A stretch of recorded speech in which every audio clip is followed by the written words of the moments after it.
जो कार्यक्रम की रूपरेखा है उसमें आपको रेलवे वित्त व्यवस्था के बारे में बताया जाएगा, जिसमें भविष्य निधि के बारे में और आपको कितने तरह के लोन मिल सकते हैं, अग्रिम मिल सकता है, इसके बारे में फाइनेंस डिपार्टमेंट द्वारा एक प्रस्तुतिकरण किया जाएगा। आ जाता है। फिर भी हम अपनी तरफ से कोशिश करेंगे कि 30 मिनट में आपको एक कैप्सूल फॉर्म में जानकारी दे सके। आज हमारे बीच में हमारे साथी श्री डी.के. सिंह जी एडीएफएम उपस्थित हैं। वो रेलवे की वित्त व्यवस्था के बारे में एक झलक पेश करेंगे। पहले जैसा कि आप लोग जानते हैं कि लेखा विभाग का मतलब बजट, तो बजट क्या चीज होता है, कैसे बनता है, क्यों आवश्यक है, उसके बारे में बताएंगे। फिर उसके बाद हम आपको और जो सुविधाएं मिलने वाली हैं रेलवे कर्मचारियों को, जो अग्रिम है, लोन है, उसके बारे में बताएंगे। स्टाफ बेनिफिट फंड के बारे में बताएंगे। साथ ही साथ जो अहम मुद्दा होता है इनकम टैक्स का, उसके बारे में भी चर्चा करेंगे। हाँ, 10 मिनट में ये सेशन के लिए दूंगा कि आप लोगों का अगर कोई प्रश्न है लेखा विभाग से या जो हम इस बीच में चर्चा करेंगे जिन मुद्दों पे, उनमें अगर किसी का कोई दुविधा है तो वो अपना यहाँ पर समाधान दे सकते हैं। तो मैं अब अपनी माइक, साथियों अगर शांति बनाए रखें, अगर शांति बनाए रखें तो मैं आगे प्रारंभ करूं। कहते ना दुर्घटना से देर बनी, तो सुरक्षा का जो स्लोगन है उसको ध्यान में रखते हुए आप लोग शांति से अगर सुनेंगे तो मेरा उत्साहवर्धन होगा और मैं जो चीज़ आप तक पहुंचाना चाहता हूं वो सफल पहुंच जाएगी। तो मैं अब माइक अपने साथी दीपक कुमार सिंह एडीएफएम साहब को देता हूं। वो आपको बजट के बारे में बताएंगे। श्री दीपक, आप सबका स्वागत करता हूं। और जो विषय है बजट, आजकल सबके जीवन में बजट बहुत महत्वपूर्ण है। तो हम लोग अपने घर के लिए भी प्लानिंग करते हैं, सब करते हैं, बजट देखते हैं कितना हमको खर्च करना है, कितना हमको मिलेगा। उसी के आधार पर हमारे रेल में भी बजट का प्रावधान किया जाता है। ये हमारे जो भी आय और व्यय है उनका एक आंकलन किया जाता है एक स्पेसिफिक पीरियड के लिए। नॉर्मली एक वित्तीय वर्ष के लिए हम लोग इसका आंकलन करते हैं और इसके आधार पर इसको बनाया जाता है। और इसमें क्या क्या हमारे मतलब जो ऑब्जेक्टिव हैं उनको कैसे अचीव करेंगे उसके लिए प्लान बनाते हैं। और जो हम लोग एडवर्स सिचुएशन आ रही है उनसे कैसे निपटेंगे, इन सब के लिए बजट बनाया जाता है। बजट जो रेल में बनता है बजट वो 2 स्टेज में बनता है। पहले ये 3 स्टेज में बनता था। एक अगस्त रिव्यू होता था, एक रिवाइज एस्टिमेट बजट एस्टिमेट होता था और एक फाइनल मॉडिफिकेशन होता था। अब वो अगस्त रिव्यू को खत्म कर दिया गया है। अब 2 ही स्टेजेस में बजट प्रिपेयर करने की। पहला है रिवाइज एस्टिमेट और उसके साथ ही साथ बजट एस्टिमेट भी बनाया जाता है। रिवाइज एस्टिमेट जो बनता है वो करंट ईयर के लिए बनता है और बजट एस्टिमेट जो बनता है वो आने वाले वित्तीय वर्ष के लिए बनता है, अगले वित्तीय वर्ष के लिए। ये जो बनता है REOB इसको हम लोग कहते हैं, ये सितंबर के महीने में बनता है। इसमें अप्रैल से लेकर अगस्त के 5 महीने का एक्चुअल खर्चा और बाकी के 7 महीने का जो टेंटेटिव एस्टिमेटेड जो खर्चा होना है उसके आधार पर रिवाइज बजट बनाया जाता है। और इसी के आधार पे हमको बोर्ड से रिवाइज अलॉटमेंट प्राप्त होता है। इसके साथ साथ जो बजट एस्टिमेट बनाते हैं हम लोग वो भी बनाया जाता है, लेकिन वो अगले वित्तीय वर्ष के लिए हमको जो आवश्यकता होती है उसके फोरकास्ट करते हुए उसके आधार पर बनाया जाता है। और जब कर्मचारियों को उनकी जो सुविधाएं हैं उनको बढ़ाने के लिए एक फंड है सिविल ग्रांट, उस ग्रांट के माध्यम से जो फंड अलॉट होता है मुख्यालय के द्वारा सभी मंडलों को दे दिया जाता है। मंडलों में जो उनकी वेटिंग लिस्ट बनी रहती है कि भाई किसी को कंप्यूटर एडवांस चाहिए, हाउस बिल्डिंग एडवांस चाहिए या अन्य एडवांस चाहिए, तो उसके लिए वो अपना वेटिंग में लग जाते हैं। जैसे बजट मुख्यालय से आता है, हमारे मंडल कार्यालय में जो वेट लिस्ट होती है, वेट लिस्ट के कारण उनको उनके डिपार्टमेंट के जो कंसर्न ऑफिसर हैं उनके द्वारा स्वीकृति देने के बाद लेखा विभाग द्वारा उनको पास कर दिया जाता है। तो आप लोगों को यहाँ 2 हमने उल्लेख किया है। पर्सनल कंप्यूटिंग दिखती थी कि आम मार्केट में जो बैंकें दे रही हैं उनकी तुलना में हमारे यहाँ ब्याज कम रहता था रेलवे में, फिर भी कई सारी प्रोसेस पूरी करने के लिए उनको काफ़ी वेट करना पड़ता था। फिर भी अभी भी हमारे जो SBA धारक हैं वो उनकी किस्तें कट रही हैं, उनका इंटरेस्ट रेट हो गया है, कुछ लोगों का इंटरेस्ट भी खत्म हो गया है, उनको हमने नो ड्यूज भी दे दिया है। यहाँ एक अहम बात हम बताएंगे कि रेलवे से जो एसडीए मिलेगा वो मिनिमम कम से कम 5 साल की आदमी की सेवा होनी चाहिए, यानी वो भी एक परमानेंट एम्प्लॉय हो, और उसकी बेसिक के हिसाब से 34 महीने का हम उसको लोन के रूप में देंगे। लेकिन मैक्सिमम सेविंग लिमिट 25 लाख रुपया है, तो 25 लाख रुपया या उसकी बेसिक का 24 गुना जो भी कम होगा वो हम देंगे। साथ ही साथ इसमें इसका रीपेमेंट का हमने जो प्रिंसिपल अमाउंट है करीबन 15 साल के लिए रखा है। 15 साल में मूलधन कटा सकते हैं, बाकी के जो 5 साल बचते हैं 60 इंस्टॉलमेंट, वो किस्त जो ब्याज की होंगी वो या रेडीमेड हाउस आप खरीद रहे हैं किसी गवर्नमेंट एजेंसी से, ग्रुप हाउसिंग सोसाइटी से ले रहे हैं, बट प्राइवेट इंडिविजुअल से लेने पे इस पर नहीं मिलेगा एसडीए। तो ये 2 लोन अभी चल रहे हैं, स्कूटर और कार एडवांस एब्सोल्यूट हो चुके हैं, साइकिल एडवांस, फैन एडवांस, बहुत सारे एडवांस जो थे फ्लड एडवांस वो सारे एब्सोल्यूट हो गए हैं। अब 2 एडवांस इसमें चल रहे हैं, 2 ही का लेखांकन हमको मिल रहा है। तो मैं उम्मीद करता हूँ कि अगर जिन लोगों को ये लोन की आवश्यकता है वो अपना आवेदन अपने कंसर्न विभाग को दे दें ताकि इवेंट लिस्ट में शामिल हो जाए, जैसे 20-25 लोगों को एक साथ पास कर दिया। तो साथियों मैं लास्ट में 5-7 मिनट जो रहेगा आप लोग देंगे, अगर कोई क्वेश्चन रहेगा तो हम सवाल जवाब इसमें करेंगे, ठीक है। अब एक अहम हमारा जो फंड है स्टाफ बेनिफिट फंड, तो इसके बारे में आप लोग जान ही रहे हैं कि ये हमारा जो स्टाफ बेनिफिट फंड है, ये हमारे एस्टेब्लिशमेंट जो हमारा जो कोड है उस कोड के चैप्टर 8 में इसका उल्लेख किया गया है। ये 1931 से चल रहा था और इसका जो फंडिंग है रेलवे बोर्ड के द्वारा हेडक्वार्टर के माध्यम से होती हुई डिवीजन लेवल पे मिलता है और डिवीजन के हमारे कर्मचारी लाभान्वित होते हैं। लगभग हमारे जो पिछले एम्प्लॉय थे उन एम्प्लॉइयों के हिसाब से जो रखा गया करीबन 17,549 एम्प्लॉइयों के हिसाब से 14 रुपया 50 पैसा पर एम्प्लॉय के हिसाब से जो कैलकुलेट हुआ वो बजट आया और डिवीजन में सभी जो मदें होती हैं एसडीएफ के तहत उन मदों में दिया गया। हमारी एक कमेटी होती है मुख्यालय लेवल पर, इसके जो मुखिया होते हैं प्रेसिडेंट सीपीओ साहब होते हैं, चेयरमैन हमारे जीएम साहब, साथ ही साथ डिवीजन लेवल पे चेयरमैन डीआरएम साहब और इसके प्रेसिडेंट हमारे सीनियर डीपीओ साहब होते हैं। और इसकी जो बॉडी है कमेटी जो गठित होती है इसमें चेयरमैन के अलावा हमारे एडमिनिस्ट्रेशन साइड से भी काफ़ी अधिकारी होते हैं जिसमें एक सेक्रेटरी भी होता है। साथ ही साथ दूसरा जो हमारा पक्ष है यूनियन का पक्ष है, यूनियन के हमारे 6 सदस्य होते हैं और जो हमारे SC ST and OBC association हैं उनके भी एक सदस्य होते हैं। इस तरह से ये एक बॉडी गठित होती है। ये समिति हमेशा विचार करती है कि ज़रूरत क्या क्या है हमारे कर्मचारियों की, उसी के हिसाब से फंडिंग करती है और फंडिंग के हिसाब से उसका डेवलपमेंट उनका कल्याण करती है। अभी बहुत सारी मदें इसमें जो चल रही हैं उनका मैं मोटा मोटा उल्लेख कर देता हूँ।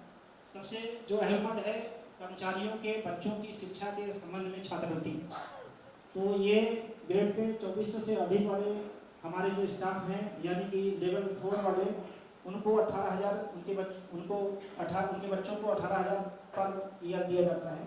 साथ ही साथ जो हमारे लेवल 4 तक के स्टाफ हैं उनके चाहे डॉक्टर हो या उनका सन हो हायर एजुकेशन टेक्निकल एजुकेशन ले रहे हैं।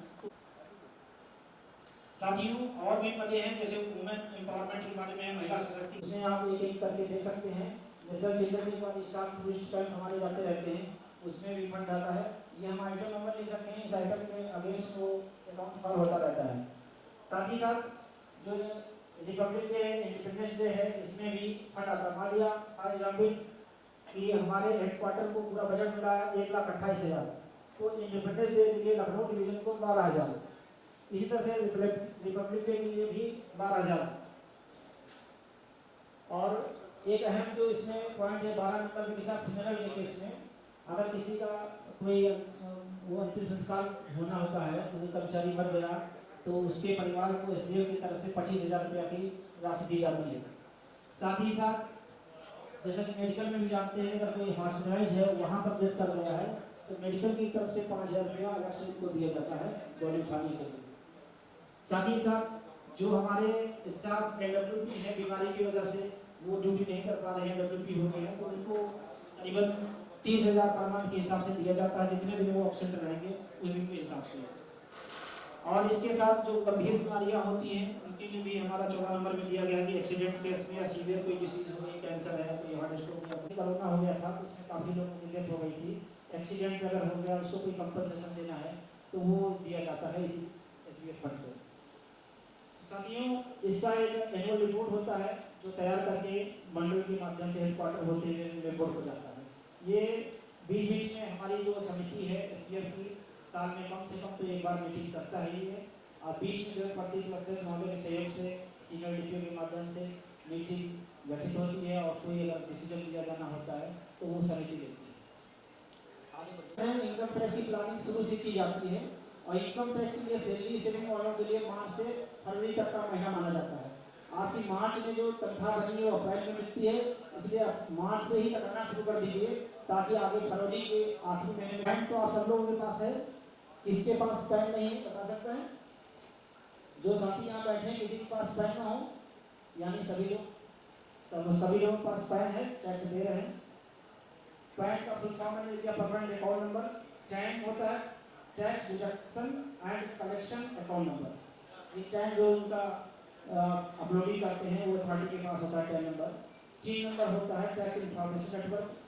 सब लोगों को 26S देखना, डाउनलोड करना बहुत जरूरी होता है, इसलिए कि जो उनका टैक्स कटा हुआ है वो इनकम टैक्स साइट में अपलोड हुआ कि नहीं हुआ वो 26AS स्टेटमेंट से पता चलता है।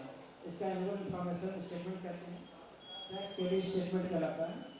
साथियों, फॉर्म 16 आपको डिपार्टमेंट हर साल देता है, इसमें कुछ बताने की जरूरत नहीं है, लेकिन आप इसमें जितने आंकड़े दिए जाते हैं उनको ढंग से देखने समझने PDF भरना पड़ता है। और हमारे टैक्स रिटर्न भराने के लिए जो प्रिपेयर होते हैं उनको TRP कहते हैं, उनसे भी लोग भरवाते हैं, चाहे वकील हो या जो भी एजेंसी CA वगैरह।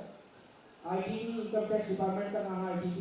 DIN number, financial year, assessment year. एक महत्वपूर्ण चीज है AY, इसको लोग कंफ्यूज कर देते हैं कि FY और AY और असेसमेंट ईयर फाइनेंशियल ईयर के बाद जो शुरू होता है वो फाइनेंशियल के बाद जो कहलाएगा ईयर वो असेसमेंट ईयर करेगा कि हम एसेस कर रहे हैं अगले साल के लिए। फाइनेंशियल इस साल के लिए अगले साल हमारा ये टैक्स बनेगा, अगले साल हम ये टैक्स देंगे, तो वो असेसमेंट ईयर होता है। फाइनेंशियल से जस्ट आगे वाला ईयर वो असेसमेंट ईयर कहलाएगा। कहीं भी AY लिखा है, अगर फाइनेंशियल ईयर पता करना है तो जस्ट पीछे वाला AY देते हैं।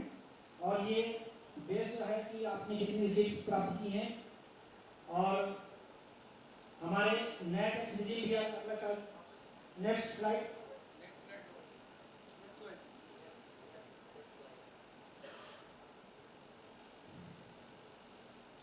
नेक्स्ट, ग्रास इनकम कैसे बनती है, कैसे टैक्स की गणना की जाती है, बहुत छोटा छोटा लिखा हुआ है, मैं बता देता हूँ जल्दी से। सेल्फ FD या यूनिट किसी प्लान में अगर हम करते हैं तो 1.5 लाख इसमें हमको रिबेट मिलती है, छूट मिल जाती है, इससे डिडक्शन इसमें 1.5 लाख तुरंत ग्रास से घट जाएगा। साथ ही 80CCD में जो इन्वेस्टमेंट पेंशन फंड है ये भी इसी में आ जाता है। 80CCD अटल पेंशन योजना, 80CCD में अटल पेंशन योजना के साथ साथ नेशनल पेंशन स्कीम में जो कंट्रीब्यूशन हमारा है एडिशनल डिडक्शन 50,000 का।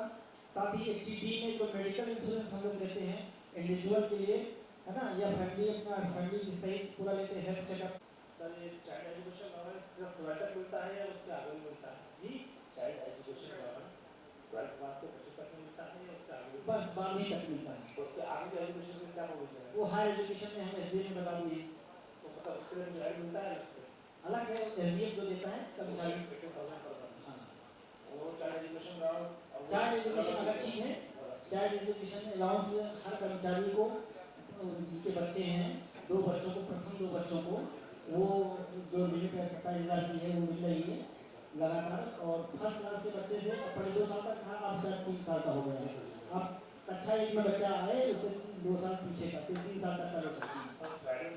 टेक्निकल एजुकेशन के लिए वो अदर टेक्निकल जैसे कॉमर्स या आर्ट्स से रिलेटेड करें तो उसके लिए नहीं, वो तो एकेडमिक एजुकेशन होगी। टेक्निकल का मतलब होता है BTech MTech कर रहे हैं या प्रोफेशनल कोर्स CA वगैरह कर रहे हैं या मेडिकल लाइन की पढ़ाई कर रहे हैं, वो टेक्निकल प्रोफेशनल क्वालिफिकेशन में आएगी। अच्छा, वो एलिजिबल होगा। ये तो एकेडमिक है, BA में BCom में जो भी करते हैं एकेडमिक एजुकेशन में BCom एलिजिबल होगा। जैसे हमारा सीट चलेगा 50% टच करेगा तो सारे अलाउंसेस हमारे बढ़ जाएंगे, लेकिन जब तक बोर्ड से हमें सर्कुलर स्पष्ट प्राप्त नहीं होता है तब तक अभी मैं कुछ कहने में असमर्थ हूँ।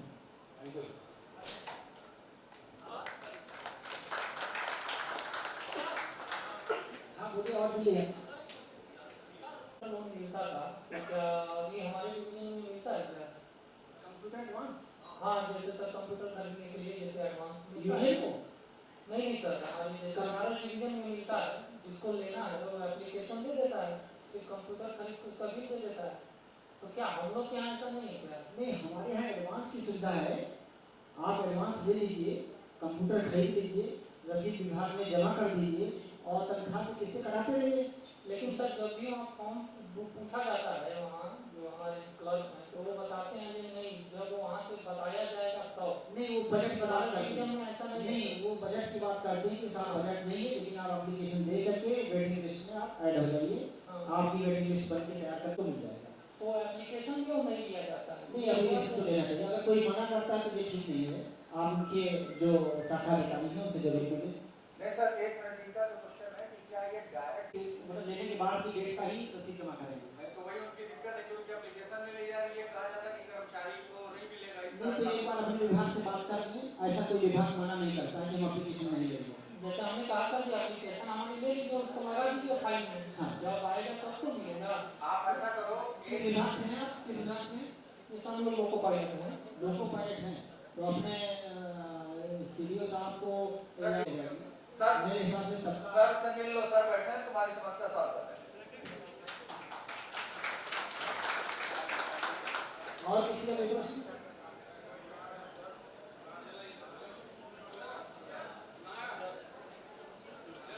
लेकिन जो पुरानी पेंशन स्कीम के हैं साथी, वो पीएम लोन से चाहे टेम्परेरी विड्रॉ लेते हैं या फाइनल विड्रॉ, उसमें कोई इंटरेस्ट नहीं देना होता है।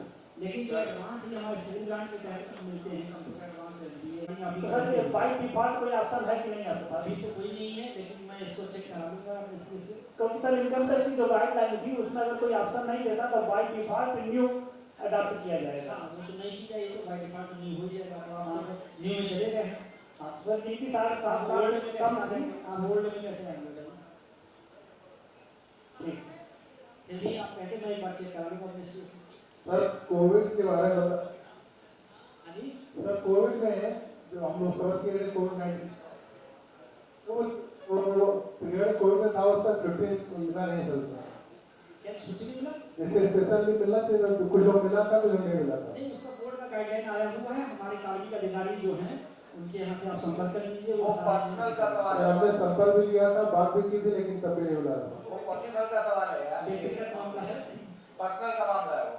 ठीक है सर, थैंक यू। ओके, धन्यवाद। बहुत सारा इंटरैक्टिव एडिशन साहब का को आभार व्यक्त करना चाहता हूँ कि उन्होंने इतने कम समय में जितनी जानकारियां दी, बहुत कम लोग दे पाते हैं। गागर में सागर आपने भर दिया और काफी लोग इससे लाभान्वित भी हुए हैं, जैसा कि इनके सवालों से लग रहा है।